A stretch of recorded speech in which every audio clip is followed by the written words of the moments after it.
भारतीय इतिहास में ना कुछ लड़ाइयाँ सिर्फ जमीन के लिए नहीं लड़ी गईं, वो तो स्वाभिमान और आजादी का प्रतीक बन गईं। तो आज हम बात करेंगे एक ऐसे ही युद्ध की, हल्दी घाटी की लड़ाई। एक ऐसी लड़ाई जहां हार में ही जीत छिपी हुई थी। और यही सवाल इस पूरी कहानी के दिल में है। एक ऐसा युद्ध जहां हारने वाला जीतने वाले से कई ज्यादा बड़ा बन गया। तो चलिए महाराणा प्रताप की इस असाधारण कहानी के जरिए समझते हैं कि ये हुआ कैसे। तो हम देखेंगे कि कैसे ये टकराव शुरू हुआ, कैसे बात जंग तक पहुंची, फिर चलेंगे उस महान लड़ाई के मैदान में, और आखिर में सबसे बड़ा सवाल, असली विजेता था कौन और कैसे एक हार जीत में बदल गई। तो कहानी शुरू होती है दो बहुत बड़ी ताकतों से। एक तरफ मेवाड़ का वो राज्य जो झुकने को तैयार नहीं था, अपनी आजादी के लिए कुछ भी कर गुजरने को तैयार, और दूसरी तरफ एक ऐसी शक्ति जिसे कोई रोक नहीं पा रहा था और जिसका सपना था पूरे हिंदुस्तान पर राज करना। तो ये लड़ाई आप देखिए सिर्फ जमीन की थी ही नहीं, ये तो दो अलग अलग सोच, दो अलग अलग सिद्धांतों की टक्कर थी। महाराणा प्रताप के लिए ये उनके पुरखों की इज्जत और मेवाड़ की आजादी का सवाल था। उनका एक ही लक्ष्य था, किसी के आगे सिर नहीं झुकाना, बस। और अकबर, उनके लिए ये अपने विशाल साम्राज्य को एक करने का सपना था। और इस सपने के रास्ते में मेवाड़ एक बहुत बड़ा कांटा बना हुआ था। तो सवाल ये है कि बात जंग तक पहुंची कैसे। देखिए, जब एक पक्ष झुकने को तैयार ही ना हो और दूसरा उसे झुकाए बिना मानने को तैयार ना हो, तो बातचीत के सारे दरवाजे बंद हो जाते हैं। तब जवाब सिर्फ तलवारें देती हैं। हुआ यूं कि अकबर ने एक के बाद एक कई दूत भेजे संधि का पैगाम लेकर, लेकिन हर बार महाराणा प्रताप उस जमाने में अकबर की ताकत के आगे ज्यादातर राजपूत राजा संधि कर चुके थे। उन्हें लगा कि चलो शांति भी मिलेगी और राज्य भी सुरक्षित रहेगा। लेकिन प्रताप के लिए यह सवाल राज्य बचाने से कई ज्यादा बड़ा था। उनके लिए सरेंडर करना अपने पुरखों की बेइज्जती करने जैसा था। और बस यही वो जिद थी, यही वो स्वाभिमान था जिसने जंग को तय कर दिया। और फिर वो दिन आ ही गया। तारीख थी 18 जून 1576। जगह राजस्थान की वो घाटी जिसकी मिट्टी हल्दी जैसी पीली है, इसीलिए नाम पड़ा हल्दी घाटी। और यहीं पर इतिहास की सबसे यादगार लड़ाइयों में से एक लड़ी जानी थी।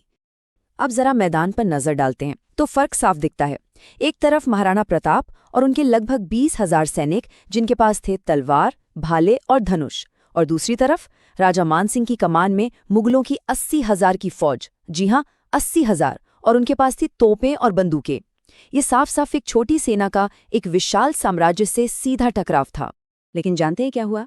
संख्या में कम होने के बावजूद राजपूतों का जो पहला हमला था वो इतना जबरदस्त था, इतना तेज था कि एक बार तो मुगलों की इतनी बड़ी सेना में भगदड़ सी मच गई।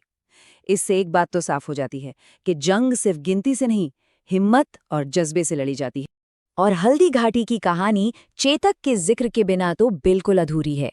महाराणा प्रताप का वो वफादार घोड़ा, सोचिए, वो सीधा मान सिंह के हाथी तक जा पहुंचा। इसी कोशिश में उसका एक पैर बहुत बुरी तरह जख्मी हो गया, लेकिन इसके बावजूद वो अपने घायल मालिक को, महाराणा को, जंग के मैदान से सुरक्षित निकालकर ले गया। और बस उन्हें सुरक्षित पहुंचाकर उसने अपने प्राण त्याग दिए। चेतक की ये कहानी आज भी वफादारी और बलिदान की एक मिसाल बनी हुई है। तो लड़ाई खत्म हुई, महाराणा प्रताप को मैदान से पीछे हटना पड़ा। तो इसका मतलब क्या? मुगल जीत गए? असली विजेता कौन था? बस यहीं से इतिहास में एक नई बहस छिड़ जाती है। एक ऐसी बहस जहां जीत का मतलब ही बदल जाता है।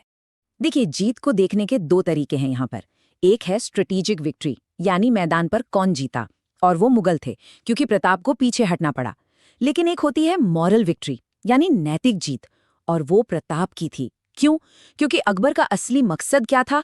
महाराणा प्रताप को पकड़ना और मेवाड़ पर पूरी तरह कब्जा करना। और यहीं से शुरू होती है हार में जीत की वो असली कहानी।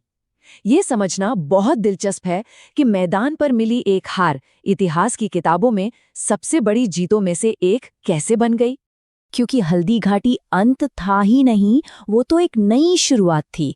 महाराणा प्रताप ने हार नहीं मानी, वो पहाड़ों में चले गए और वहां से उन्होंने गुरिल्ला लड़ाई जारी रखी, छिपकर वार करना। और नतीजा जानते हैं क्या हुआ? अगले कुछ ही सालों में उन्होंने अपने खोए हुए 36 किलों में से 35 किले वापस जीत लिए। ये एक जबरदस्त कमबैक था। तो आखिर में हल्दी घाटी का असली महत्व क्या है? ये सिर्फ एक लड़ाई नहीं है, ये एक प्रतीक है अपनी आजादी के लिए। बड़ी से बड़ी ताकत है कि असली जीत मैदान में नहीं बल्कि अपने आदर्शों पर टिके रहने में है। और इसी एक लड़ाई ने महाराणा प्रताप को भारतीय इतिहास का एक ऐसा हीरो बना दिया जो हमेशा के लिए अमर हो गया। और आखिर में ये एक लाइन पूरी कहानी को समेट देती है। मैदान पर भले ही अकबर की सेना जीती हो, लेकिन वक्त ने और इतिहास ने असली विजेता महाराणा प्रताप को ही माना। और ये बात हमें सोचने पर मजबूर कर देती है